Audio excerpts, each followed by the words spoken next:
weekend. Ira Epstein of Linn & Associates with your metals market update for this Friday, and this is the first day of March 2019. You wouldn't know it in Chicago. We're going to be back below zero again, so it's pretty crazy. But we're late in the day. The market isn't through yet. We're not at 4 o'clock, but you can see where we're at here as we're coming into the very end of trading. And you're down pretty hard in the gold. You've given up about $50 over the highs. Silver's actually given up almost $1 from its high, most recent high. And even the copper got hit today. It was a strange day in the markets. I looked at nothing that I thought was going to put the stock market up, other than at the end of the day, I read an article and it said, you know, we're so far away from getting any inflation that maybe it just puts the Fed on hold to stay for a bit, and the stock market might have bid on that theme. What's bothersome is we've been seeing the 10-year and the bond market, the 10-year notes and the bonds, both gaining in real yield. So you would think something else is brewing there, but it doesn't appear to be. The market just getting a normal correction. And look at how the energies decided to give a bit of a reversal. I thought that reversal came in with the poor ISM data we saw, the manufacturing, how it's looking, not the strongest thing. Even housing's doing better, but it's a dead cat bounce so far. When I look at the gold market, you know, the bigger argument on a weekly chart is that one day we will look back at this and say, look at how long the market either topped or based. Which one will we be saying? Right now, it is sideways action galore. The support in the market's back at the 18-month moving average at 1276, and we went right up into the resistance zone last week. I think you can see that. We've done it before, into the 100-month and the upper Bollinger Band, which is a monthly Bollinger Band. And those resistance points have held this market back.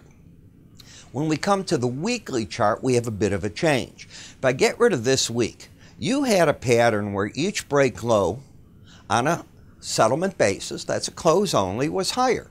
This week, you broke through everything. So this rally that began all the way back here has, in my opinion, reached a plateau point, if you will, and the market's in its back off phase. When you look at the weekly chart, you were just up to 1344 as a high. You're now back down today. You got to 1291. So it's about a $50 break the market's had. But more important, it stepped out of its trend on the weekly basis. You have a higher high and a lower low. You cannot get the uptrend back by just rallying right through that 1344 again. It's got to do some building on the charts first. In terms of where the support is, it's interesting how when you look at it, you've got the 100-week and the 18 coming together. Will you get a bullish crossover? That would be when the 18-week gets over the 100. Don't know. Right now it's doing one of these, I'm skiing, maybe I'll get to you, maybe I'll turn down. Can't quite tell where it's at. Won't matter to me. I would say that down here is support regardless if you get a crossover or not. In terms of Bollinger Bands, you can see that the market has had groupings where it's tried to stay over it and been unable to. That doesn't mean it doesn't push on the band. The theory here is it won't stay over the band. That doesn't mean it can't move to the right-hand side, regroup, and try to challenge the band again. The difference this time around, and it can still happen, is that you had the pattern of higher lows and higher highs. You don't have that right now. In momentum, it's turned down. So now I have a market that's lost its upside momentum temporarily. It stepped out of the pattern of higher lows, higher highs, and if it breaks further, it might be reaching for that lower support level. The gold-silver ratio, which has bothered me in the daily chart, you've seen me talk about it, a real bull market in metals is often, it is not the word always, but often led by silver and the other metals coming live. We've seen that in the copper. We've seen it in the palladium market. We saw even platinum try to come alive over the past 3 weeks. But the gold-silver ratio hasn't done anything positive. When you come to the ETF GLD, momentum turned down this week. Like the futures, you have a higher high and a lower low, and similar to the futures, you've got the combination of the 100-week average and the 18. So I see support down there, but I see a market that stepped out of its uptrend. Even GDX stepped out of its weekly uptrend. It got to a lower low, momentum down.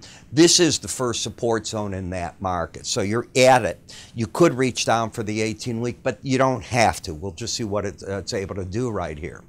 In silver, Notice the 18-week average. I call that the line in the sand because so often, if you come back even here, you get a big decline and the market hadn't hit it, and you'll go to that number to decide what next to do.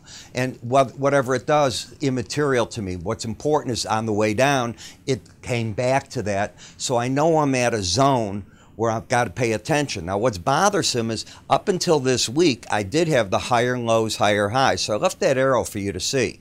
This high did not take out that one. It missed it by a ½ cent. So you've got lower highs, lower lows. You went into support at the 18-week average, and momentum is turned down on you. The trend I would not call down because as long as you're over the 18-week average of closes, I say the bias is up and these two fight each other. I think the market neutralized its uptrend.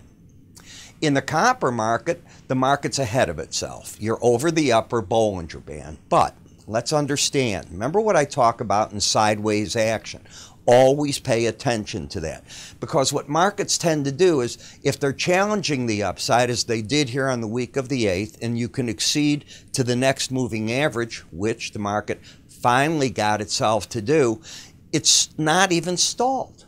Yeah, I realize today was a down day. Okay, but that's a day. On the week, you're even down at 180 points. That's fine with me. But you're still over the upper Bollinger Band, or are you? You closed at 293.35. The Bollinger Band's 292.50. So I've got 2 weeks in a row over it. 5% of the time you will stay over or under a Bollinger Band. Go back and look on these charts. You'll see what I'm saying. Right here, we did it for 3 weeks, and then you move to the right. So I think you're getting a bit extended is what I'm saying. Could copper explode out of here if we woke up to news that China and the U.S. were doing something in the way of trade positive? Absolutely. Could we hear more news that Chile and countries like that are going to produce less copper? They are. So the market's built that in. There's nothing at this point bearish other than the market's gotten ahead of itself. In the platinum, I don't know. I look at the market, and this is my target. If you reach up to a Bollinger Band, you did. I think the pros took money off at the end of the day. The market that's the powerhouse, and I know I'm a broken record on it because I've been telling you this for a long time, is the palladium market. And it just is a runaway. At one point it'll stop. I don't know where or why or how. But at this point, this market's going. We know that we just saw auto sales down in the U.S. for the month of February, but they're typically down in the month of February. You're still up $64 for the week in palladium. In the dollar index, you have the daily charts bearish. You have the weekly charts, what? Still friendly. You have the pattern of higher lows. You managed to squeak out a close this week over the 18-week average. Momentum is pretty flat, but if it went up again, the upper Bollinger Band would be resistance. On the weekly chart, in order to really get anything to negate the current pattern, what you'd like to do is take out this week's high and then break through the low. That could be the bearishness. Barring that, even if the market fell straight down, support at 95.14 is ahead of the last break low in the market. So you put it together, the metals are interesting, real interesting right now, but I think I make them real interesting in the mornings. And let me explain why. I'm a trader with 5 decades of experience. Been around this, September will be my 50th year as a registered broker. That's a pretty long time, wouldn't you say? So I've seen it. I've seen how traders go, and I know myself. When I began, I wish I could have gone to somebody and said, what do you see on this chart? I'm looking at this action. Your problem is, unless you're in a club of some type, you generally don't get it. I, in the morning, cover 40 charts. And unlike these videos for the general public, in this video, and it looks different than this one, I'm able to say, buy here, sell there, do this. This is where I would be coming in. This is where the stop would be. I'll tell you what I'm seeing in chart action, what I think the pros are doing, technical and fundamentals. If I see something in the fundamentals, I'll spend a short time on it, but I'll tell you what I'm seeing. And the one thing that this is about are trade ideas. How often have you had an idea and you wish you could bounce it off someone? Maybe it pushed you into doing it. Maybe it's the thing you need to not make that trade. I don't know. But this is about ideas. This is about bringing something inexpensive to you on a daily basis. And no, I'm not going to give it away for free. How much? About 26.5 cents a day to give it a try. Come on. $7.95 for the first 30 days. And yes, you can buy a 1-year subscription. They're $156 a year. It's nothing that's going to break the bank. And away you go. If you want to go month to month, you can do it after the first 30 days. How do you do this? You go to our website under the word education or research, just right there. You'll see a drop-down box. Just click on them. Go to the go to the morning subscriber video. It'll explain everything. Just click, put in PayPal, anything you've got there, and away you go. I'm Ira Epstein, hoping to throw some ideas at you next week. Have a great weekend.